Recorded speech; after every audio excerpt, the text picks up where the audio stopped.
Sharma competition में स्वागत करते हैं। और जैसा कि ये अभी तक तो जो कंफर्म है कि जुलाई माह से ग्रुप डी का एग्ज़ाम जो होने जा रहा है, तो इसके लिए मेरा ये ग्रुप डी का सीरीज है साइंस से।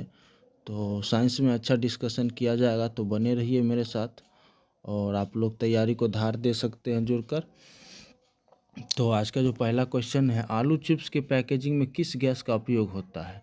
तो आलू चिप्स पैकेजिंग में नाइट्रोजन गैस भरा जाता है। आलू के चिप्स में ये पैकेजिंग में नाइट्रोजन गैस भरा जाता है। विद्युत धारा को मापने का यंत्र है एमीटर। विद्युत धारा अमीटर, विद्युत धारा अमीटर बिल्कुल याद होगा आप लोग को। जीका वायरस फैलता है एडिस मच्छर से। जीका वायरस, एडिस मच्छर, जीका वायरस, एडिस मच्छर। ये 2 बार 3 बार आप बोल लेने से ये कोरिलेट रहेगा वर्ड में। आगे बढ़ते हैं। दीवार से टकरा कर रबर बॉल का वापस आना न्यूटन के किस नियम से संबंधित है? न्यूटन का तीसरा गति नियम। तीसरा गति नियम में क्या होता है दोस्तों कि जितना बल आप लगाते हैं उधर से भी उतना ही बल लगाया जाता है। जैसे आप नाव से कूदते हैं तो ये भी नाव से कूदना भी जो है सो न्यूटन का तीसरा गति नियम का ही उदाहरण है।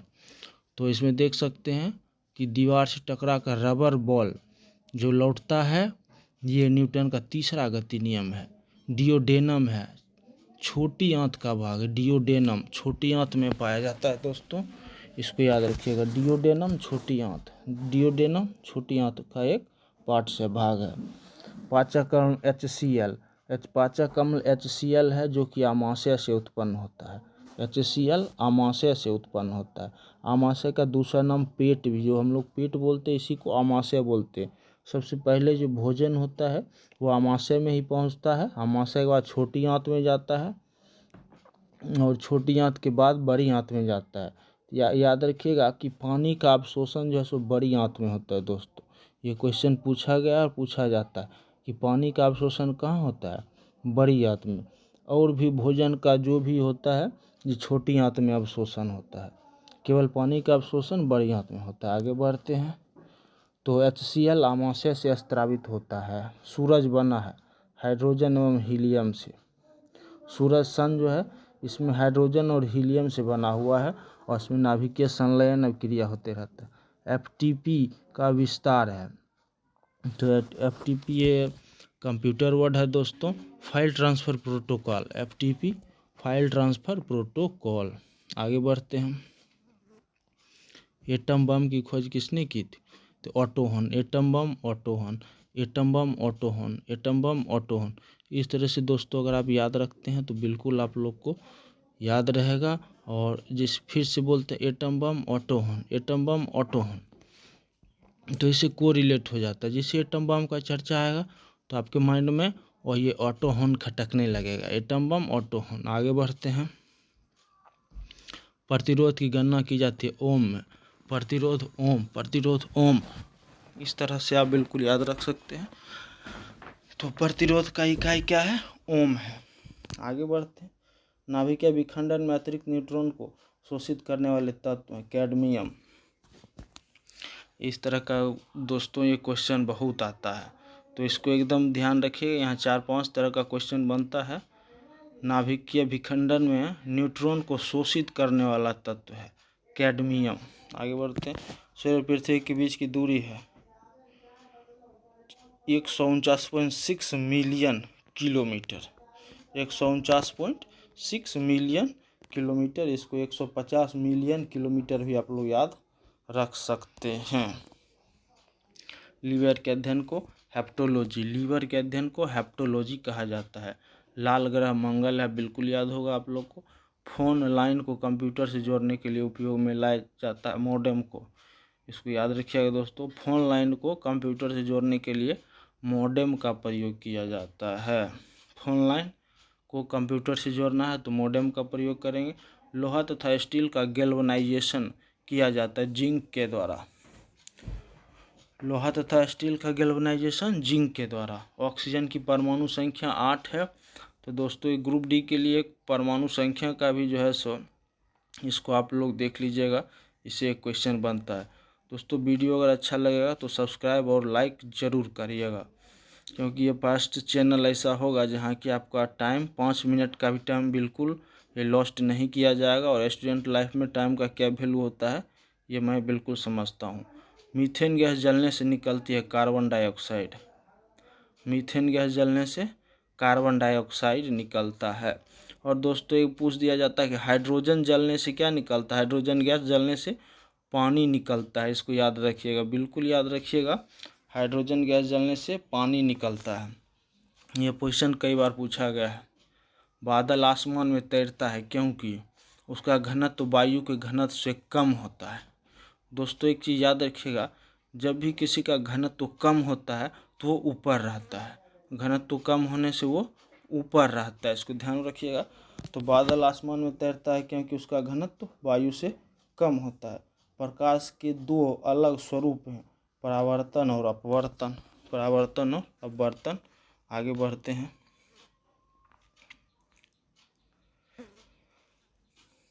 ये एक समतल दर्पण की वक्रता त्रिज्या होती है अनंत। एक समतल दर्पण की वक्रता त्रिज्या अनंत होती है। समतल दर्पण की वक्रता त्रिज्या अनंत होती है। धूप के चश्मे की पावर कितनी होती है? 0 डायोप्टर। इसको दोस्तों ध्यान में रखिएगा, धूप के चश्मे की पावर 0 डायोप्टर। हीस्टोन सेतु से क्या मापा जाता है? प्रतिरोध।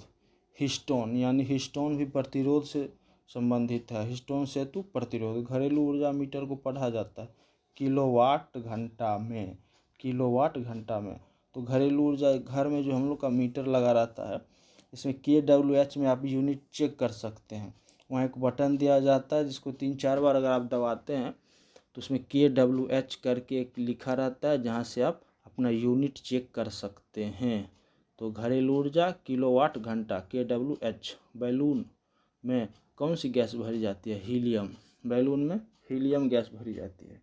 बैलून में हीलियम गैस भरी जाती है। और कभी कभी दोस्तों हाइड्रोजन गैस भी ये भरी जाती है, जिससे कि ये गैस हल्का होते हैं। हल्का होने के कारण आप उसको छोड़ भी दीजिएगा तो धीरे धीरे ऊपर उठना चालू हो जाएगा। तो बैलून में हीलियम और हाइड्रोजन। जीवन रक्षा पदक के कितने प्रकार हैं? 3। जीवन रक्षा पदक के 3 प्रकार हैं। कैथोड किरणों का पता सर्वप्रथम किसने लगाया था? कैथोड किरण जे थॉमसन। कैथोड किरण का पता जे थॉमसन ने लगाया था। कैथोड किरण J Thomson. Black box flight recorder का आविष्कार किसने किया? डेविड वॉरेन ने। Black box flight recorder David Warren ने। तो दोस्तों ये जो चैनल है मेरा, ये रिवाइज मेन जो पर्पस है मेरा कि यहाँ पे केवल आप रिवाइज कर सकते हैं। आप घर में तो बुक से पढ़ते हैं, विदाउट बुक का पढ़े हुए आप लोग को ये नौकरी होना इम्पॉसिबल होता है। तो घर में तो पढ़िए ही, और जब आप पढ़ते पढ़ते ये थक जाते हैं तो इस माध्यम से आप यहाँ पे यूट्यूब में सुनकर तैयारी कर सकते हैं। इसमें आपका रिवाइज होते रहेगा। ब्यूफोर्ट मापक्रम किसको मापने के लिए प्रयुक्त होता है? हवा की गति। ब्यूफोर्ट मापक्रम। देखिए हवा की गति, ये एनीमोमीटर हम लोग बहुत बार पढ़े हैं, लेकिन ये ब्यूफोर्ट मापक्रम, ये कुछ एग्जाम में 2-4 क्वेश्चन इस तरह का 5-10 क्वेश्चन डाल दिया जाता है दोस्तों। तो इस सब को आपको ध्यान में रखना होगा। इसे 2-3 बार सुन लेते हैं तो ध्यान में रहेगा ही। ब्यूफोर्ट मापक्रम हवा की गति मापने में प्रयुक्त होता है। जल में तैरते हिमखंड का आयतन कितना होता है? 1/9। 1/9। जल में तैरते हिमखंड का आयतन 1/9, यानी ओवरऑल 9 होता है तो एक भाग जो है सो ये जल में तैरते हिमखंड का आयतन 1/9 होता है। हाइड्रोजन का कौन सा समस्थानिक रेडियो सक्रिय है? ट्राइटेनियम। कितना अच्छा ये क्वेश्चन है, आप देख सकते हैं। हाइड्रोजन का कौन सा समस्थानिक रेडियो सक्रिय है? तो ट्राइटेनियम। रेडियो सक्रिय ट्राइटेनियम। रेडियो सक्रिय ट्राइटेनियम। सोना घुलनशील है अम्लराज में। सोना घुलनशील है अम्लराज में। दोस्तों ये अम्लराज जो होता है सो हाइड्रोक्लोरिक अम्ल और नाइट्रिक अम्ल का मिश्रण होता है, जिसमें 3 अनुपात हाइड्रोक्लोरिक अम्ल और 1 अनुपात नाइट्रिक अम्ल होता है। सोना धातु और कुछ धातुएं हैं जो कि ये अम्लराज में घुलनशील होता है। तो सोना अम्लराज में घुलनशील है। ये बिल्कुल इस तरह का क्वेश्चन कोई भी एग्जाम में दोस्तों ये पूछ दिया जाता है, ध्यान में रखिएगा। आगे बढ़ते, शनि ग्रह का वायुमंडल मुख्यतः किस गैस से बना है? हाइड्रोजन एवं हीलियम। तो यहाँ से कोरिलेट करके रख सकते हैं, जैसे सन में सूरज में हाइड्रोजन एवं हीलियम है, तो शनि ग्रह का वायुमंडल भी हाइड्रोजन एवं हीलियम से बना हुआ है। पूर्ण पृथ्वी पर समान दिन रात होना कहलाता है इक्विनॉक्स। ये दोस्तों ये अभी भी ये एग्जाम में पूछा गया। इक्विनॉक्स मतलब दिन रात समान, जहाँ दिन रात समान होता है उसको इक्विनॉक्स कहते हैं। पृथ्वी पर दिन और रात समान, बहुत ही अच्छा क्वेश्चन है, ये सब बिल्कुल याद रहना चाहिए आपको। तो पूर्ण पृथ्वी पर समान दिन रात होना कहलाता है इक्विनॉक्स। दिन रात समान इक्विनॉक्स, ये बिल्कुल याद रखिए, दिन रात समान होना इक्विनॉक्स कहलाता है। नाड़ी की गति प्रदर्शित करते हैं हृदय की गति को। देखिए दोस्तों बहुत ही अच्छा क्वेश्चन है। नाड़ी की गति प्रदर्शित करती है हृदय की गति, नाड़ी की गति प्रदर्शित करती है हृदय की गति। परमाणु भार टेबल की खोज की थी मेंडलीफ ने, परमाणु भार टेबल की खोज की थी मेंडलीफ ने। यानी वही दोस्तों ये आवर्त सारणी के बारे में बताया जा रहा है कि भार के द्रव्यमान के आधार पर मेंडलीफ ने। भू स्थिर उपग्रहों का परिक्रमण काल 24 घंटे। भू स्थिर उपग्रहों का परिक्रमण काल क्या है? 24 घंटे हैं। किसने सबसे पहले जी का प्रायोगिक मान दिया? कैवेंडिश। जी का प्रायोगिक मान कैवेंडिश, जी का प्रायोगिक मान कैवेंडिश, जी का प्रायोगिक मान कैवेंडिश। वेंटूरी मीटर से क्या मापा जाता है? द्रव का प्रवाह। देखिए दोस्तों ये बहुत ही अच्छा क्वेश्चन है और इस आज की ये क्वेश्चन तो आपको बिल्कुल लड़ने जा रहा है। वेंटूरी मीटर से क्या मापा जाता है? वेंटूरी मीटर से द्रव का प्रवाह, वेंटूरी मीटर, द्रव का प्रवाह वेंटूरी मीटर, द्रव का प्रवाह वेंटूरी मीटर। दाब निर्भर करता है बल और क्षेत्रफल पर, दाब निर्भर करता है बल और क्षेत्रफल पर। आगे बढ़ते हैं दोस्तों। सामान्य नेत्र की दृष्टि दूरी कितनी होती है? 6 मीटर। सामान्य नेत्र की दृष्टि दूरी 6 मीटर होता है। आग से लोहा के छड़ का गर्म होना क्या है? ऊष्मा का संचरण, ऊष्मा का संचरण, ऊष्मा का संचरण। आगे बढ़ते हैं। आग से पानी को गर्म करना क्या है? ऊष्मा का संवहन। आग से पानी को गर्म करना ऊष्मा का संवहन। मौसम विज्ञान में किसका उपयोग होता है?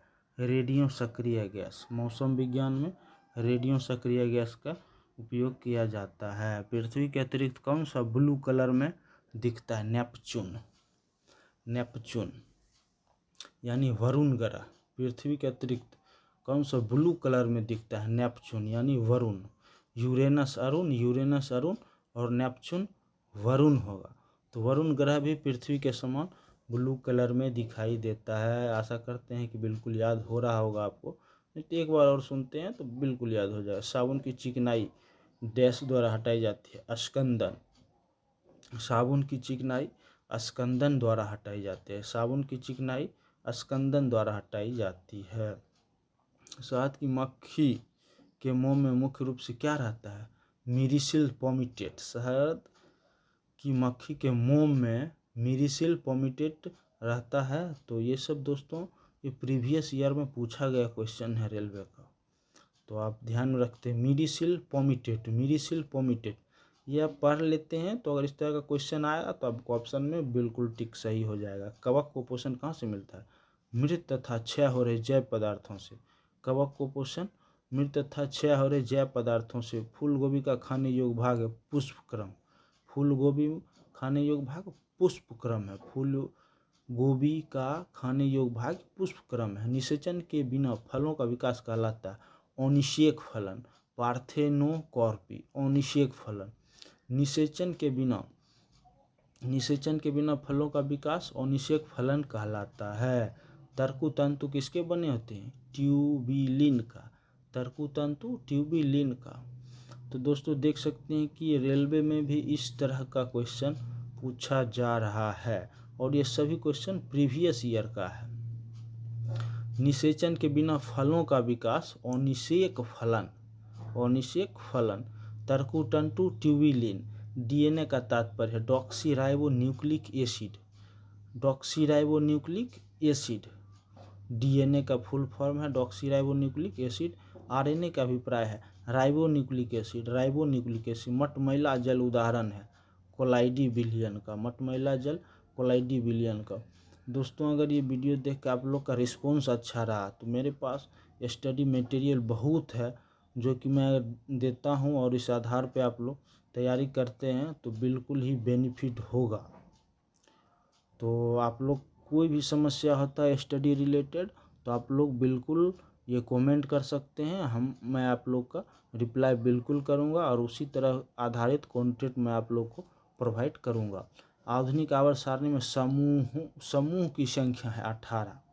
आधुनिक आवर्त सारणी में समूह की संख्या है 18। तांबा का गलनांक कितना होता है? 1083 डिग्री सेल्सियस। तांबा का गलनांक 1083 डिग्री सेल्सियस। दर्पण बनाने में किसे उपयोग में लाया जाता है? Silver nitrate. दर्पण बनाने में, दर्पण बोले तो आईना, दर्पण बोले तो बनाने में किसे उपयोग में लाया जाता है? Silver nitrate. बिल्कुल दोस्तों इसको याद रखिएगा। येलो केक यूरेनियम है, येलो केक यूरेनियम है जो कि परमाणु भट्ठी में यूज होता है, परमाणु बम बनाने में प्रयोग किया जाता है। और इसका इंडिया में ये सबसे बड़ा यूरेनियम खान है जो कि जादूगोड़ा में है, जमशेदपुर में ये जादूगोड़ा पड़ता है, ईस्ट सिंहभूम। मैं यहाँ पे रहा हूँ, यहाँ पे घूमा हूँ, तो जादूगोड़ा खान है, ये यूरेनियम का झारखंड में बड़ा खान है। और ये येलो केक के नाम से जाना जाता है, yellow cake uranium, yellow cake uranium बिल्कुल याद हो जाएगा, बने रहिए। बैटरी में इस्तेमाल नाइट्रोजन की यौगिक हैं अमोनियम क्लोराइड। बैटरी में इस्तेमाल नाइट्रोजन की यौगिक हैं अमोनियम क्लोराइड। हाइड्रोकार्बन का प्राकृतिक स्रोत है कच्चा तेल। हाइड्रोकार्बन का प्राकृतिक स्रोत है कच्चा तेल। हाइड्रोकार्बन कच्चा तेल, हाइड्रोकार्बन का प्राकृतिक स्रोत है कच्चा तेल। एसिटिलीन का IUPAC नाम है एथाइन। एसिटिलीन का IUPAC नाम है एथाइन। सिरका, ये माफ़ी चाहूँगा दोस्तों, सिरका किसका वाणिज्यिक नाम है? Acetic acid. ये क्वेश्चन बहुत बार पूछा गया है दोस्तों। एसिटिक एसिड विटामिन C और इसी को सिरका भी कहते हैं। सिरका किसका वाणिज्यिक नाम है? एसिटिक एसिड का। और एसिटिक एसिड को ही विटामिन C भी कहा जाता है जो कि सबसे प्रचुर मात्रा में आंवला में पाया जाता है, आंवला में पाया जाता है और खट्टे फलों में भी पाया जाता है। सिरका, एसिटिक एसिड और विटामिन C ये तीनों एक ही है दोस्तों। तो आशा करता हूँ कि वीडियो आप लोग को अच्छा लगेगा। अच्छा लगे तो बिल्कुल लाइक और सब्सक्राइब जरूर करिएगा जिससे कि मेरा भी मोटिवेशन होते रहेगा। तो आज तक के लिए धन्यवाद।